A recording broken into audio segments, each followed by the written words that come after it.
Hello, I'm doing this video for the 424 class. I took notes over your discussion, and I'm responding by video because it's a lot more interesting to me. I don't want to write a whole bunch of notes.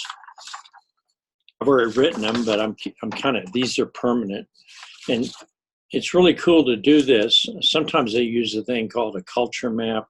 And I have you draw a map of your hometown and stuff. But what's cool about this in this introduction, when you find out stuff about your students, like we're finding out about each other, there's all kinds of angles for creating interesting assignments. For instance, we got the ghost story. Summer's led off with that ghost story, and then Jasmine also had a haunted house right there at the end. So we got a couple of people with ghost experiences pulling covers off the bed. I do want to see a picture of Susan or Summer if you have it. We have some unusual hobbies. Obviously, we have some people that sew. I know that Ashley, you make quilts, as well established. But also, Amanda, you make concrete objects. I've not heard of that. I know about it, but I've not really heard anybody talk about it. That's interesting. So we got that angle, and we got your locations. Brianna, you're from North Bend originally. That's although you live in KC. Or at least that's where your relatives are. Marge Helgenberger of CSI is from North Bend. I never watch it, but I just heard about that. A friend of mine went to school with her here, and she said, I'm leaving UNK, I'm going to be a movie star or something, and she actually did it. Well, she's a television star. And Brianna, you also like photography, which I didn't know. That's something new.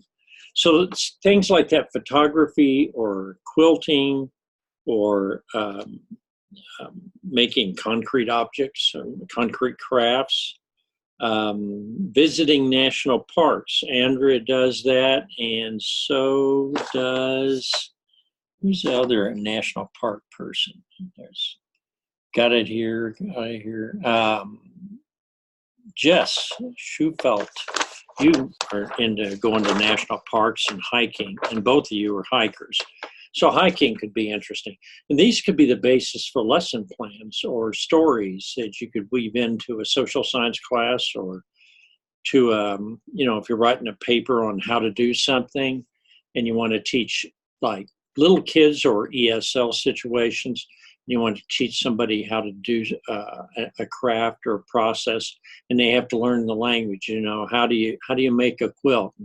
Quilting has all kinds of special terms that you have to learn. I don't know about concrete, but I'm sure there's got to be stuff about forms and aspects of concrete and how you can use it. Also, some of you go to really special restaurants or have interesting hobbies. Larissa, you guys are Sturgis people.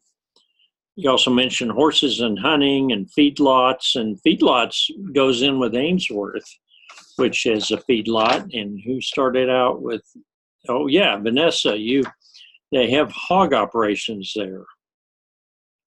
I assume they have. That's why I have some students in my graduate class, and they're from Ainsworth. And if I had time, I'd look up their names. I'm sure you'd know them, Vanessa. But the idea that we're getting ESL situations, often migrant workers from Latin America, particularly Mexico or Central America, who work with feedlots and either work with cattle or they work with hogs, or sometimes they work in potatoes or sugar beets or tomato hothouse plants like up in O'Neill, etc., things like that.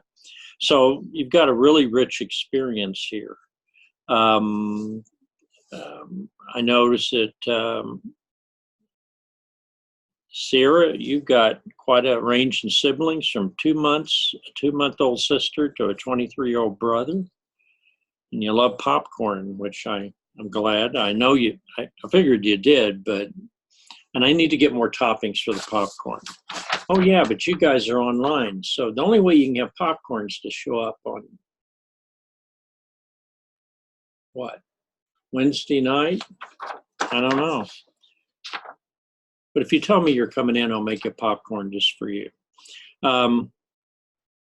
Kobe, you marched in a band in Disneyland. I'm not a big Disney World person. I'm not into the whole idea of vacations myself. And I like to go to weird places that are haunted, for a vacation. Miriam, I found out more about you. I guess you'd said this before, but I didn't know a famous person is a brother to your godmother. Buki, El Buki. Jasmine knows this, some of you. Somebody ought to put up a little thing and show the music about how popular he is in Mexico. Okay.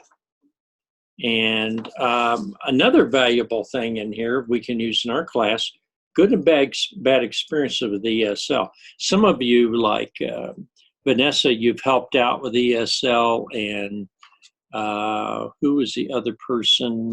There's somebody that was in that helped with a kid from El Salvador. Where was that? It probably was. You can never find anything when you're looking for it. It's too many notes. Can't read my own handwriting. But somebody helped a kid from El Salvador. I wrote that down. Oh yeah, Ashley, you did that, and you're the quilter too. So obviously, but you had these experiences either on mission trips or helping ESL kids, English learners, we call them ELs, in your school, and that could happen in little schools where nobody would necessarily plan on having ESL. So I think I mentioned almost everybody here.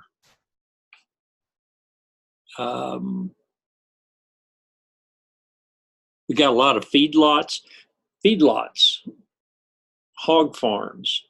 Agriculture is a big thread through here. Also, as I mentioned about, Stephanie, you mentioned you taught 18 years of preschool. Boy, you're an experienced teacher. You may just be getting a degree or something, but I really like this stocking. The thing about the stockings, the Dutch, Pennsylvania Dutch, your grandparents, they were poor, but kids would get an orange, an apple, some mixed nuts, and a candy cane in their stocking at Christmas. Not very expensive stuff, but really cool stuff. I got to stop this for just a second because I've got... Okay, back. Phone rings when I'm talking. I'm trying not to talk too long because I don't want to bore you on a video. But I can see all kinds of lessons that if I were teaching an ESL class or in this class about ESL, we could pursue all kinds of angles, things that are interesting. The big thing in ESL is to connect with your students, and this is why I like to do the culture map, but I didn't have you do it this time. Several of you are doing it in the Wednesday night class. I'm looking forward to those. But the more connections you have with your students, the more you know about them, the more you show your respect. And a lot of times in college, professors don't know their students very well. And so I don't know. I don't know how you could do the culture map or something like that and keep notes on your students just so you know them. I don't care about test scores and crap like that. I'm talking about things that I can relate to them. I do notice I have an extra cat. Vanessa needs a cat or some kind of a little pet. I'm kind of shocked not having a pet. Well, that's tough. Must have been some real sensitivity to that. But obviously, any kind of art or work you do, it can be something that you could, the more your student is able to talk about themselves and establish themselves, it has a great impact on their confidence in class. Um, One thing I want to do in this class is we're going to do some Zoom sessions. And and we're all living in basically in the same country, in the same state almost. But the idea here is that I think we're all in Nebraska. Am I right? Um, we can meet on Zoom. Not all of us at once, absolutely, but we could meet and we could just talk about stuff. Now, I think something very important is that I want to get you into some schools just to do some, what do you want to call it, shadowing. But I like it for you not to go for our little T100 visits where you go for a quick hour or two. No, I want you to go and spend the day or spend several hours. And I'm only going to require you go once or spend the equivalent of a few hours. But the more you could do it, the more you will get into the feeling of what ESL is. Several of you already have a lot of experience with this. Okay, so I think I'm just going to stop right there. I did want to mention that Susan Capuano, who is our early childhood specialist here, is really into Belize. I didn't know if, Andrea, you mentioned I think you went to Belize. But if anybody's interested in doing a summer trip to a Latin American country, usually it's Costa Rica, because my friend Chris Yoakum, the Spanish department, used to do Costa Rica. But in fact, Belize is interesting. Now, I've heard it's kind of violent, but I guess it depends on where you go, right? I've been to Costa Rica back in the 70s or 80s, but Costa Rica is pretty careful. But I mean, anything can be dangerous, I guess.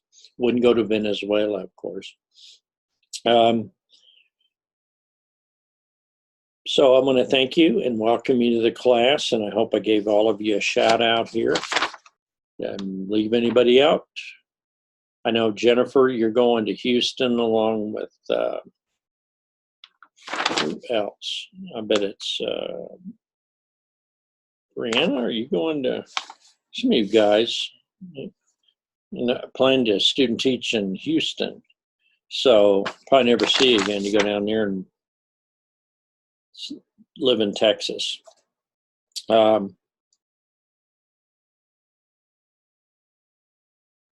Camping. I noticed Katie was into camp. I guess you go to national parks or could go to national parks for that. That's kind of cool. So I think I covered you all. I didn't know Morelia had the second oldest university in North America in Mexico. So Jasmine mentioned that. So that's kind of cool. And so I'm going to go. So I talked too much already.